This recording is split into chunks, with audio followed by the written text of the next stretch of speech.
विद्यार्थी मित्रांनो, 12वी तत्वज्ञान विषयाच्या ई तासिकेमध्ये आपले सर्वांचे सहर्ष स्वागत आहे. विद्यार्थी मित्रांनो, आपण मागील तासामध्ये भारतीय तत्वज्ञानातील कारण विचार या अंतर्गत सांख्यदर्शनाचा सत्कार्यवाद, सांख्यदर्शनाचा कार्यकारणासंबंधीचा परिणामवाद अभ्यासलेला आहे. आता भारतीय तत्वज्ञानातील कारण विचार हा लक्षात ठेवत असताना आपणास तो दोन पद्धतीने लक्षात ठेवावा लागतो आणि तो दोन पद्धतीने लक्षात ठेवण्यासाठी एक गोष्ट आपण नेहमी स्मरणात ठेवली पाहिजे की भारतीय कारण कल्पनेमध्ये कारणाचे प्रमुख दोनच प्रकार मानलेले आहेत. एक आहे उपादान कारण, एक आहे उपादान कारण आणि दुसरे आहे निमित्त कारण, आणि दुसरे आहे निमित्त कारण. हे कारणाचे प्रामुख्याने दोन प्रकार मानलेले आहेत. आपण ज्यावेळेस पाश्चात्य तत्वज्ञानातील कारण कल्पना, कारण विचार अभ्यासू त्यावेळेस आपणास लक्षात येईल की कारणाचे पाश्चात्य कारण कल्पनेमध्ये या दोनपेक्षा आणखीन जास्त प्रकार मानलेले आहेत. आपण सध्या भारतीय तत्वज्ञानातील कारण विचार अभ्यासत आहोत आणि त्यामध्ये आपण सत्कार्यवाद असत्कार्यवाद पाहत आहोत. हे दोन वेगवेगळे दृष्टिकोन, कार्यकारणासंबंधी ज्या दोन वेगवेगळ्या उपपत्त्या आहेत, दोन वेगवेगळे दृष्टिकोन आहेत, सत्कार्यवाद आणि असत्कार्यवाद, यांचा अभ्यास आपण करत आहोत. तर उपादान कारण आणि निमित्त कारण हे कारणाचे दोन प्रमुख प्रकार भारतीय तत्वज्ञानामध्ये मानलेले आहेत. भारतीय तत्वज्ञानातील कार्यकारणसंबंधीच्या विचारात मानलेले आहे. परंतु या दोन कारणांचा परिणामाच्या निर्मितीमध्ये, म्हणजेच कशाच्या निर्मितीमध्ये, परिणामाच्या. आता परिणामाच्या निर्मितीमध्ये याचा अर्थ काय होतो विद्यार्थी मित्रांनो? कार्याच्या निर्मितीमध्ये. कशाच्या? कार्याच्या निर्मितीमध्ये. परिणाम आणि कार्य हे दोन समानार्थाने येणारे शब्द आहेत. उपादान कारण आणि निमित्त कारण या दोन कारणांच्या प्रकारांचा परिणामाच्या किंवा कार्याच्या निर्मितीमध्ये तुलनात्मक सहभाग किती आहे, तुलनात्मक सहभाग किती आहे आणि तो कोणता आहे याच्याशी संबंधित मात्र भारतीय तत्वज्ञानामध्ये आपणास मतभेद झालेले दिसून येतात. आपणास काय झालेले दिसून येतात? मतभेद झालेले, वेगवेगळे विचार झालेले दिसून येतात. पूर्ण भारतीय तत्वज्ञानामध्ये कारणाचे हे दोनच प्रकार मानले, त्या बाबतीत मतभिन्नता नाही आहे भारतीय कारण कल्पनेसंबंधीच्या विचारांमध्ये. परंतु उपादान कारण आणि निमित्त कारण यांचा परिणामाच्या म्हणजेच कार्याच्या निर्मितीमध्ये तुलनात्मक सहभाग किती आणि तो सहभाग कोणता आहे यासंबंधी मात्र मतभेद दिसून येतात. आणि हे मतभेद आपणास दोन प्रश्नांच्या अनुषंगाने असलेले दिसून येतात. ते दोन प्रश्न कोणते आहेत की कोणतेही कार्य हे प्रत्यक्षात बदलापूर्वी म्हणजे प्रत्यक्षात निर्माण होण्यापूर्वी, प्रत्यक्षात उत्पन्न होण्यापूर्वी, प्रत्यक्षात निर्मिती होण्यापूर्वी उपादान कारणामध्ये कोणत्या ना कोणत्या स्वरूपात अस्तित्वात असते का, हा एक प्रश्न आहे. की उपादान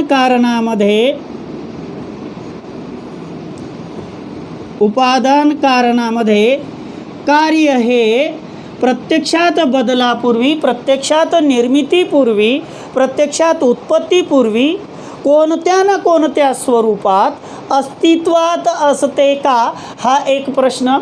आणि दुसरा प्रश्न आहे की कार्य आणि कारण हे दोन घटक स्वतंत्र आहेत का, हे दोन घटक स्वतंत्र आहेत का? हे दोन घटक वेगवेगळे आहेत का? हे दोन घटक भिन्न आहेत का? या दोन प्रश्नांना भारतीय तत्त्वज्ञानातील कारणकल्पनेमध्ये जी उत्तरे दिली गेली, त्या दिलेल्या उत्तरातून भारतीय कारणकल्पनेमध्ये दोन वेगवेगळे मतप्रवाह निर्माण झाले. एक मतप्रवाह निर्माण झाला सत्कार्यवाद, ज्याचा अभ्यास आपण कालच्या तासिकेत केलेला आहे. आणि कार्यकारणासंबंधीचा सत्कार्यवादी दृष्टिकोन किंवा सत्कार्यवादी उपपत्ती ही सांख्य दर्शनाने स्वीकारली, ही योग दर्शनाने स्वीकारली, ही वेदांत दर्शनाने स्वीकारली, ही रामानुज यांनी सांगितलं. म्हणजे यासारख्या भारतीय दर्शनांनी, सांख्य योग वेदांत रामानुज यासारख्या भारतीय दर्शनांनी कार्यकारणासंबंधीचा जो दृष्टिकोन स्वीकारलेला आहे तो सत्कार्यवाद स्वीकारलेला आहे. आणि सत्कार्यवादानुसार कोणतेही कार्य हे प्रत्यक्षात निर्मितीपूर्वी, बदलापूर्वी, अस्तित्वात येण्यापूर्वी, निर्माण होण्यापूर्वी कारणामध्ये अव्यक्त स्वरूपात, सुप्त स्वरूपात अस्तित्वात असते असा विचार सत्कार्यवादात मानलेला आहे. आणि या सत्कार्यवादी विचारांचा स्वीकार या दर्शनांनी केलेला आहे. म्हणून या दर्शनांना सत्कार्यवादाचे समर्थक असे म्हणतात. आणि सांख्यांनी सत्कार्यवादाचं समर्थन करून कार्यकारणासंबंधी जे विचार मांडलेले आहेत त्या विचारांना, कार्यकारणासंबंधीच्या विचारांना परिणामवाद असे म्हणतात. कार्यकारणासंबंधीच्या सांख्यांनी मांडलेल्या विचारांना काय म्हणतात? परिणामवाद असं म्हणतात. तर अद्वैत वेदांत दर्शनाने सत्कार्यवादाचे समर्थन करत असताना कार्यकारणासंबंधी जे विचार मांडले, जे मत मांडले, त्या मतांना आपण विवर्तवाद असं म्हणतो. त्या मतांना आपण काय म्हणतो? विवर्तवाद असं म्हणतो. आणि सत्कार्यवादात कोणते विचार आहेत, काय आहेत, आपण हे कालच्या तासिकेत अभ्यासलेला आहे. आता याच्या विरुद्ध एक दुसरी विचारधारा निर्माण झाली किंवा मांडण्यात आली आणि ती विचारधारा आहे असत्कार्यवाद. ती विचारधारा कोणती आहे? असत्कार्यवाद. आणि असत्कार्यवादाची मांडणी भारतीय कारणकल्पनेमध्ये असत्कार्यवाद.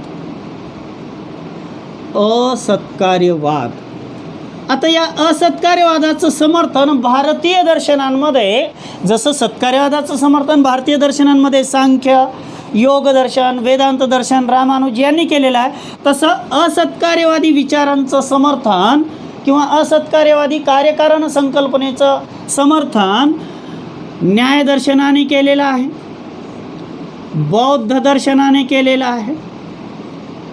आता ज्या पद्धतीने सत्कार्यवादी विचारांचे कार्यकारणासंबंधी जो सत्कार्यवादी दृष्टिकोन आहे याचं समर्थन करत असताना सांख्य दर्शनाने जे कार्यकारणासंबंधी विचार मांडले त्याला परिणामवाद म्हटलं. वेदांताने सत्कार्यवादाचं समर्थन करत असताना कार्यकारणासंबंधी जे विचार मांडले त्याला विवर्तवाद म्हटलं. तसं असत्कार्यवादाचं समर्थन करत असताना न्यायदर्शनाने जे विचार मांडले त्याला आरंभवाद असं म्हटलं जातं. त्याला काय म्हटलं जातं?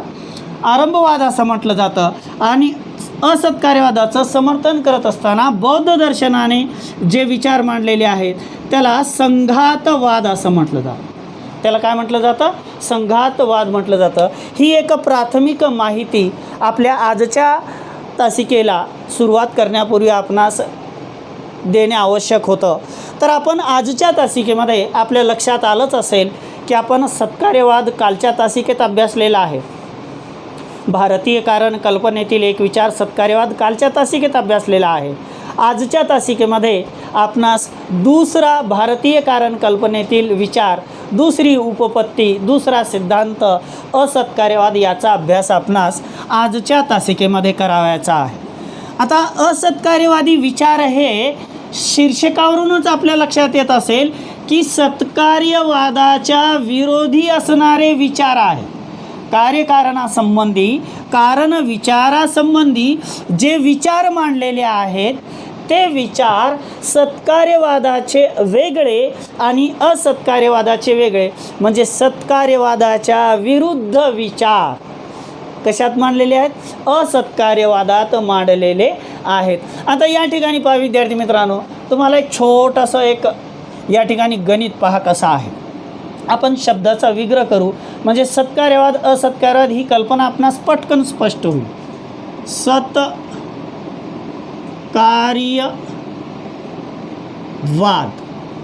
हा शब्द मी थोडासा बदलून लिहिलेला आहे. हा शब्द असा आहे आपल्या पुस्तकात. आणि दुसरा आहे दृष्टिकोन असत्कार्यवाद, हा दुसरा दृष्टिकोन. याला थोडंसं मी बदलून असं लिहितो, असत्कार्यवाद.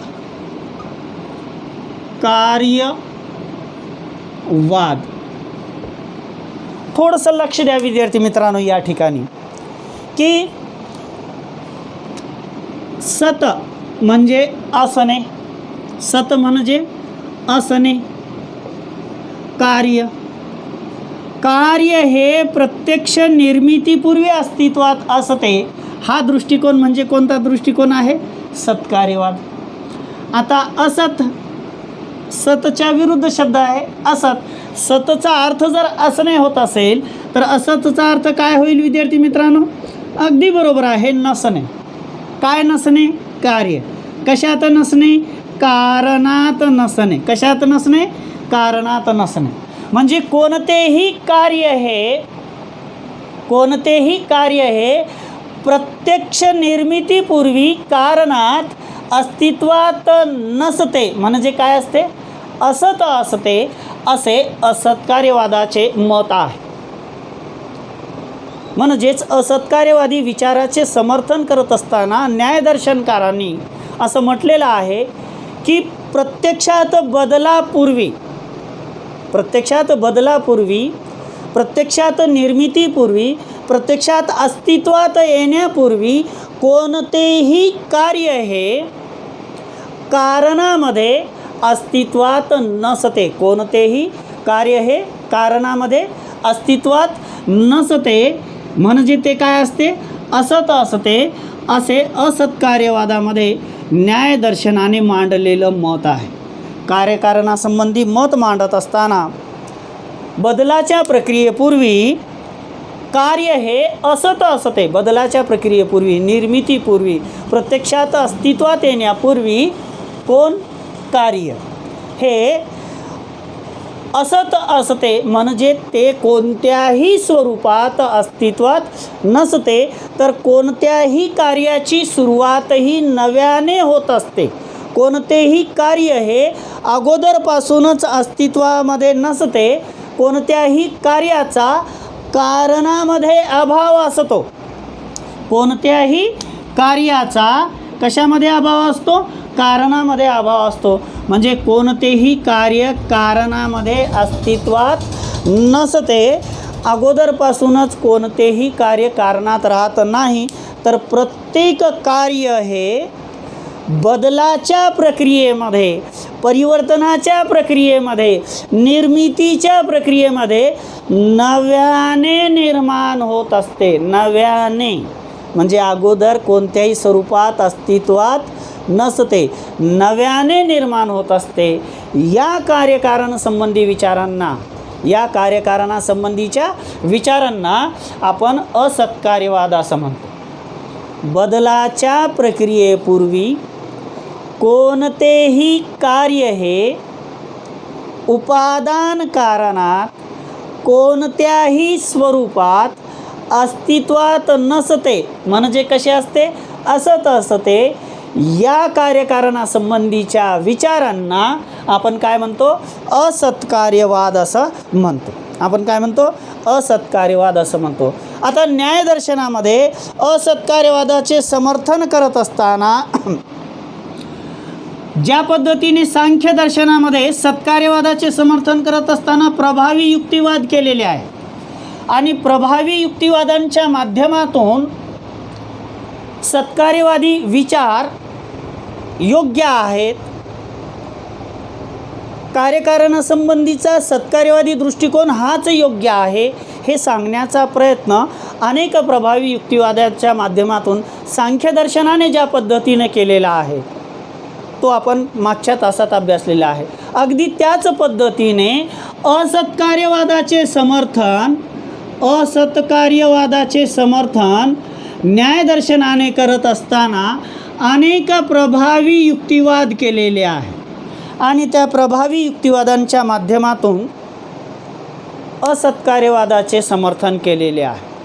न्यायदर्शनाच्या मतानुसार जर कोणतेही कार्य हे प्रत्यक्षात निर्माण होण्यापूर्वी, प्रत्यक्षात अस्तित्वात येण्यापूर्वी, प्रत्यक्षात निर्मितीपूर्वी जर उपादान कारणात अस्तित्वात असेल, अगोदरच आधीच अस्तित्वात असेल, तर आपणास निमित्त कारणाची गरजच भासणार नाही. म्हणजे निमित्त कारणाशिवाय, म्हणून मी या तासाच्या सुरुवातीला कारणाचे 2 प्रकार भारतीय कारण कल्पनेमध्ये जे सर्वांनी मान्य केले ते लिहिले होते आणि त्याचा आधार घेऊन इथं न्यायदर्शनामध्ये असत्कार्यवादाचं प्रभावीपणे समर्थन न्यायदर्शनाने कसं केलेलं पहा की कोणतेही कार्य हे प्रत्यक्षात निर्मितीपूर्वी, बदलापूर्वी उपादान कारणात अव्यक्त रूपात जर अस्तित्वात असेल, कोणत्याही रूपात जर अस्तित्वात असेल, तर कार्याच्या निर्मितीसाठी निमित्त कारणाची गरजच लागणार नाही. परंतु प्रत्यक्षात असे होताना दिसत नाही.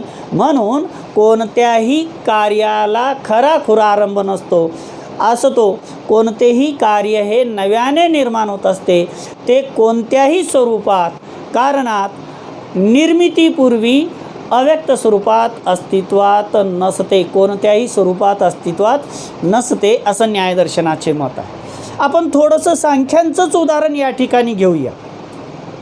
आणि निमित्त कारणाची गरज अव्यक्त रूपात असताना कशी लागली नसती आणि दोघांचे विचार या ठिकाणी तेच उदाहरण रिपीट करूया.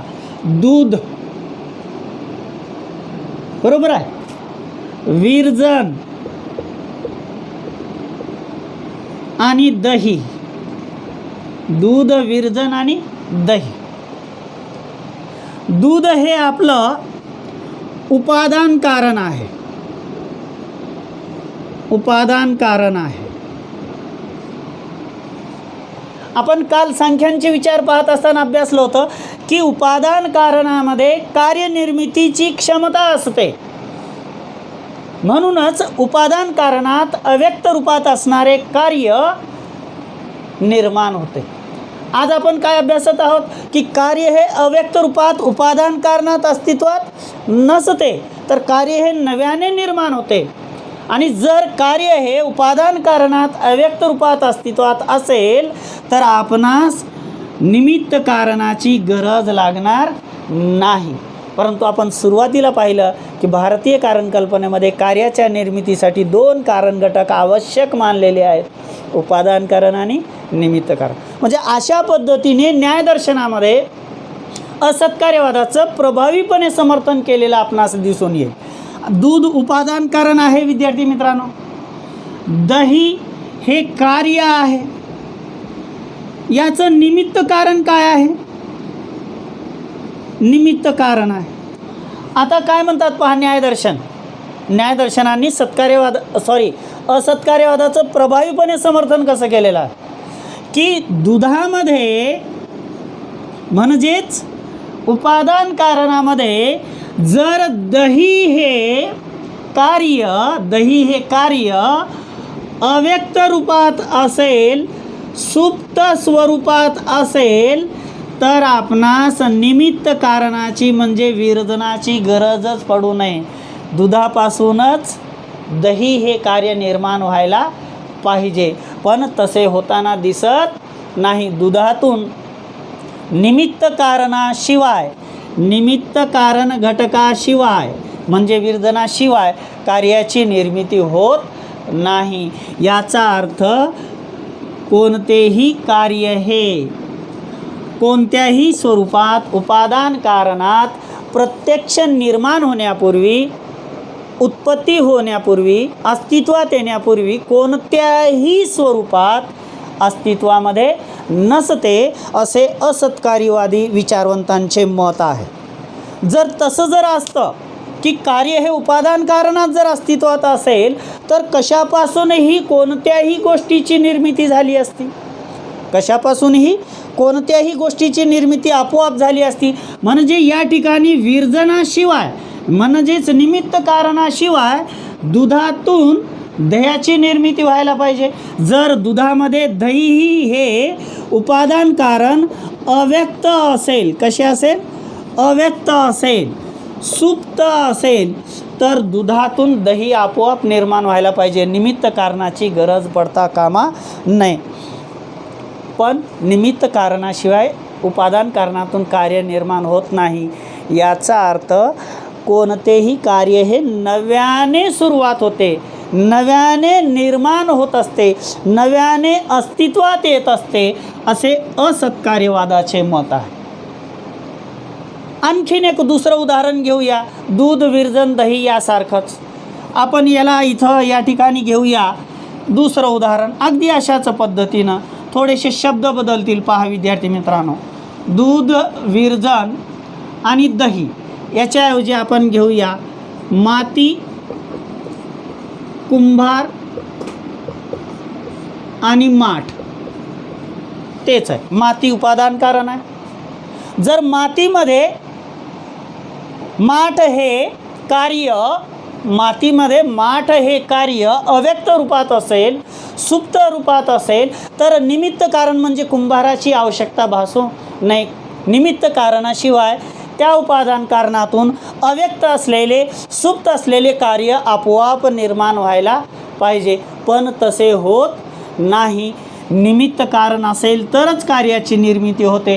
याचा अर्थ कार्याला खराखुरा आरंभ असतो.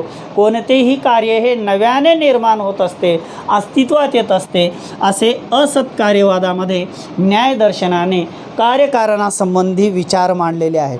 म्हणजे निमित्त कारणाच्या सहयोगातूनच, निमित्त कारणाच्या मदतीनेच उपादान कारणातून, निमित्त कारणाच्या मदतीनेच उपादान कारणातून कोणत्याही कार्याची निर्मिती होत असते, कोणत्याही कार्याची निर्मिती होत असते, असे न्यायदर्शनाचे मत आहे. म्हणजेच कार्य हे जर मुळातच उपादान कारणात असेल, कार्य हे जर मुळातच उपादान कारणात असेल, कार्य हे जर माठ मुळातच उपादान कारणात असेल, तर मग याची निर्मिती करण्याची म्हणजे कार्य निर्माण करण्याची आवश्यकताच काय? या उपादान कारणालाच कार्य समजलं पाहिजे. याचा अर्थ या ठिकाणी न्यायदर्शनांनी असत्कार्यवादाचं समर्थन करत असताना असं सांगितलेलं आहे की कोणतेही कार्य हे मुळातच उपादान कारणामध्ये अस्तित्वात कोणत्याही स्वरूपात नसते, तर प्रत्येक कार्य हे नव्याने निर्माण होत असते. प्रत्येक कार्य कसे निर्माण होत असते? नव्याने निर्माण होत असते. प्रत्येक कार्याला नव्याने सुरुवात होत असते. म्हणून कार्य हे उपादान कारणात अव्यक्त आणि सुप्त स्वरूपात अस्तित्वात असते असे म्हणण्याला काहीच अर्थ नाही. तर कार्य हे निर्माण होत असताना जे अगोदर नव्हते, आता माती आहे, माती ही घट आहे का? माती हा माठ आहे का? नाही. जे अगोदर नव्हते, घट आहे का मातीमध्ये? नाही. परंतु आपण त्याची मातीतून निर्मिती केली म्हणजे ही नवीन निर्मिती आहे. जे अगोदर नव्हते म्हणजे कोणतेही कार्य हे जे अगोदर नव्हते ते निर्माण होत असते, ते अस्तित्वात येत असते. म्हणून कार्याला कारणापेक्षा आपण वेगळं मानलं पाहिजे. कारण माती, एक मिनटं विद्यार्थी मित्रांनो लक्ष द्या इकडं, की कारण घटक हा वेगळा आहे आणि कार्य घटक हा वेगळा आहे. कार्य घटक आणि कारण घटक यांना एकच आहे किंवा त्यांचे गुणधर्म एकमेकात सुप्त स्वरूपात असतात असे मानता येत नाही, असे असत्कार्यवादी मानतात. म्हणजेच कोण मानतात? न्यायदर्शन मानतं. आणखीन यांच्यासोबत आणखीन एक दर्शन आहे, बौद्ध दर्शन. आपल्या अभ्यासक्रमात याचा समावेश नाही आहे, पण एक माहिती आपणास असावी विद्यार्थी मित्रांनो. आपण न्यायदर्शन असत्कार्य आहोत एवढंच लक्षात ठेवा. म्हणजे या ठिकाणी पहा काय म्हणायचं आहे की कार्य घटक हा वेगळा आहे आणि कारण घटक हा वेगळा आहे. दोन घटक हे भिन्न आहेत, त्यांच्यामध्ये कोणत्याच प्रकारचा संबंध नाही. कारण घटक हा वेगळा आहे आणि कार्य घटक हा वेगळा आहे. हे दोन्हीही घटक भिन्न प्रकारचे आहेत. कारण कार्याचे गुणधर्म वेगळे, कार्याचे आकार वेगळे, कार्याचे रूप वेगळे आणि कारणाचे गुणधर्म वेगळे, कार्याचे रूप वेगळे आणि कार्याचे आकारसुद्धा वेगळे. एक छोटंसं उदाहरण आपण या ठिकाणी पाहूया. आता इथं कारण जे आपण पाहिलं होतं माती, माती याचा आकार, रूप, याचे गुणधर्म आणि या मातीपासून जे आपण कार्याची निर्मिती केली ते नव्याने निर्माण होतं. असे जे कार्य आहे ते आहे घट, ज्याला आपण माठ असं सुद्धा म्हणतो. घट म्हणजे काय? माठ, डेरा. आता हा घट, आता या घटाचे आकार, या घटाचे रूप, या घटाचे गुणधर्म हे उपादान कारणासारखेच असतील का? मातीचे जे आकार आहे तोच घटाचा असेल का? नाही.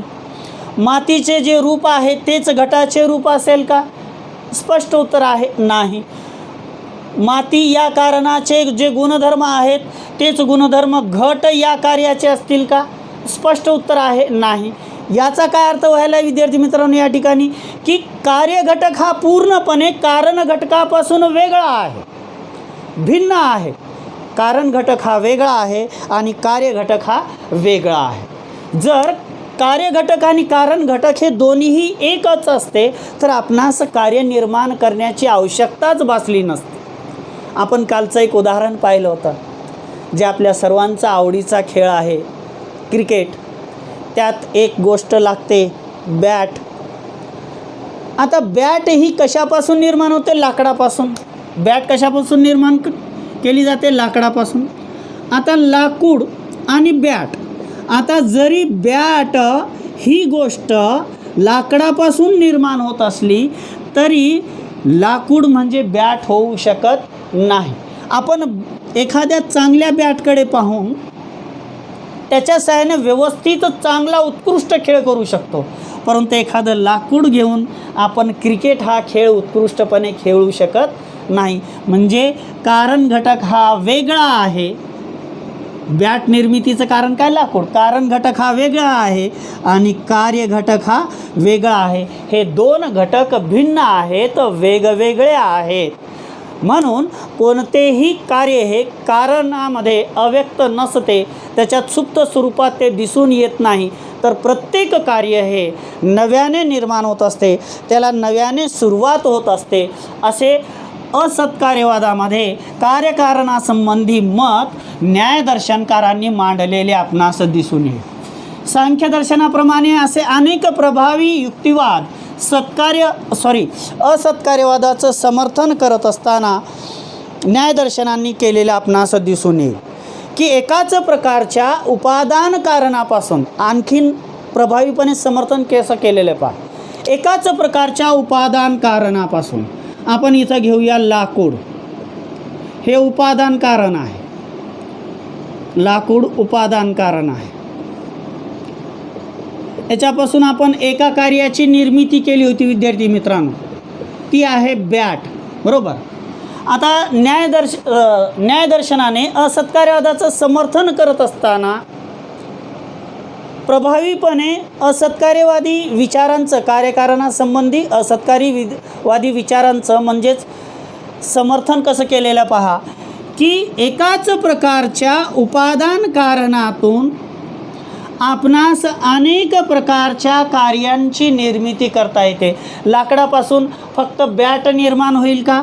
नाही. लाकडापासून दारही निर्माण होतात, खिडक्याही निर्माण होतात, टेबलही निर्माण होतो, पलंगही निर्माण होतो, चेअरही निर्माण होतो, काठीही निर्माण, अनेक प्रकारच्या वस्तू म्हणजे एकाच प्रकारच्या उपादान कारणातून वेगवेगळ्या वस्तू तयार करता येतात।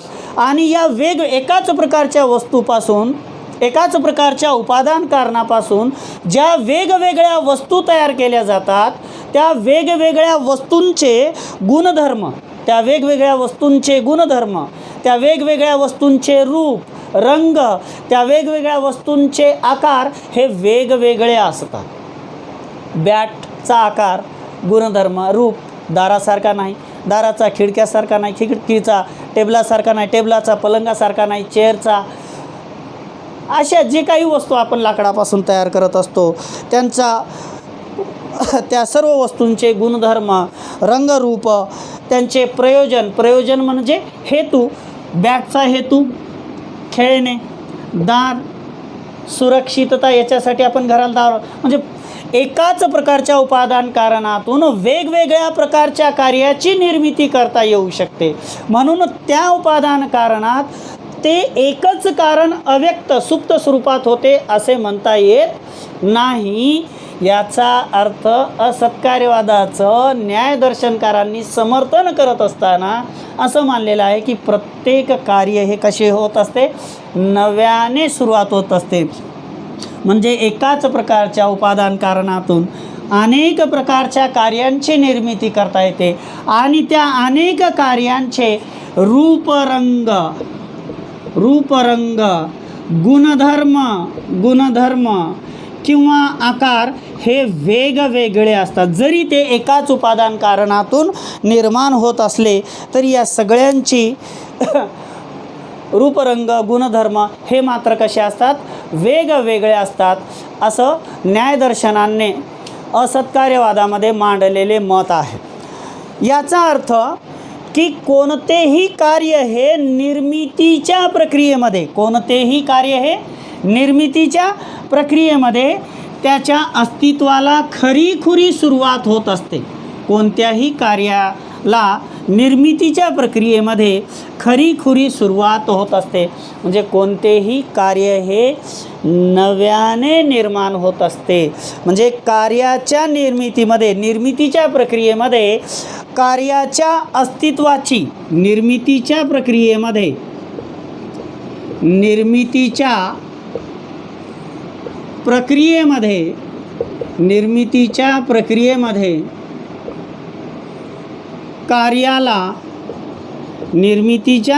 प्रक्रियेमध्ये कार्याला किंवा कार्याच्या अस्तित्वाची सुरुवात होत असते, म्हणजेच त्याला आपण आरंभ असं म्हणतो। म्हणून या कार्यकारणासंबंधीच्या न्यायदर्शनाच्या मताला आरंभवाद असं म्हटलं जातं। काय म्हटलं जातं? आरंभवाद असं म्हटलं जातं। आता एखाद्या दगडातून मूर्तिकार मूर्ती तयार करतो, मग ती मूर्ती अगोदरपासूनच त्या दगडात होती असं म्हणणं संयुक्तिक वाटत नाही, असं न्यायदर्शनाचं मत आहे। कारण त्या दगडाकडे पाहून आपणास तो आनंद होत नाही जेवढा आनंद त्या मूर्तीकडे पाहून होतो, म्हणून मूर्ती ही त्या दगडामध्ये अव्यक्त स्वरूपात अस्तित्वात होती असे म्हणता येत नाही। तर त्या दगडातून मूर्तीची निर्मिती ही नव्याने झालेली आहे, जे अगोदर कोणत्याही स्वरूपात अस्तित्वात नव्हते।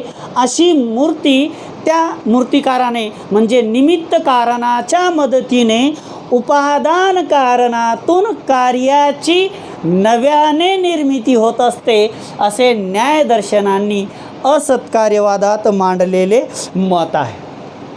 आता विद्यार्थी मित्रांनो, पुस्तकामध्ये इथपर्यंतचं विश्लेषण आपण वाचल्यानंतर पुढं आपणास एक गोष्ट लक्षात येईल आणि तिथं थोडासा आपला गोंधळ होऊ शकतो की असत्कार्यवादाचं विश्लेषण देत असताना मधामध्येच पुस्तकामध्ये, आपल्या अभ्यासक्रमाच्या पुस्तकामध्ये सांख्यदर्शन ही मधात आलेलं आहे आणि मग लागलीच खाली एक पॅरेग्राफ सोडून खाली न्यायदर्शन आहे।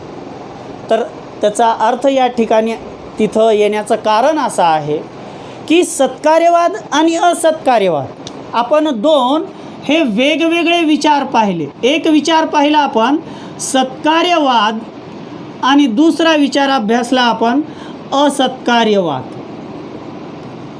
सत्कार्यवाद हा सांख्यांनी मांडला असा आपण अभ्यासलेला आहे आणि असत्कार्यवाद न्यायदर्शनाने मांडला असा आपण अभ्यासलेला आहे. सांख्यांच्या सत्कार्यवादालाच परिणामवाद असं म्हणतात, हे आपण अभ्यासलेलं आहे आणि न्यायदर्शनाच्या असत्कार्यवादालाच आरंभवाद म्हणतात, हेही आपण अभ्यासलेलं आहे. आता यांचा तुलनात्मक अभ्यास शेवटच्या 2 पॅरेग्राफमध्ये केलेला आहे. म्हणून असत्कार्यवाद संपत असताना खाली सांख्यांचे सुद्धा विश्लेषण एका पॅरेग्राफमध्ये आपल्या अभ्यासक्रमाच्या पुस्तकात आलेलं आहे. आपण गोंधळून जाता कामा नाही.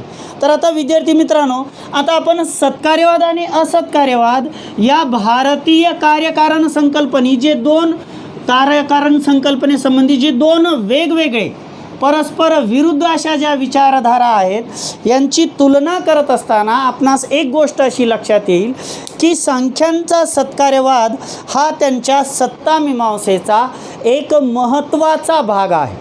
सांख्यांचा सत्कार्यवादी विचार, कार्यकारणासंबंधीचा सत्कार्यवादी विचार हा त्यांच्या सत्तामीमांसेचा एक महत्त्वाचा भाग आहे. सांख्यांच्या सत्कार्यवादानुसार या जगामध्ये, या विश्वामध्ये जे जे काही अस्तित्वात आहे, या जगात, या विश्वात जे जे काही अस्तित्वात आहे त्या सर्व विश्वाची आणि विश्वातील सर्व वस्तूंची, जगातील सर्व वस्तूंची, विश्वातील सर्व वस्तूंची निर्मिती ही जडापासून झालेली आहे. म्हणजे विश्वातील प्रत्येक वस्तूची निर्मिती ही प्रकृतीपासून झालेली आहे. कारण सांख्यांनी प्रकृतीला जड मानलेलं आहे, हे आपण पहिल्या प्रकरणात अभ्यासले. विश्वातील सर्व वस्तूंची निर्मिती कशापासून झालेली आहे? प्रकृतीपासून झालेली आहे, म्हणजेच जडापासून झालेली आहे. आणि याचे 3 गुणधर्म आपण अभ्यासलेले आहेत.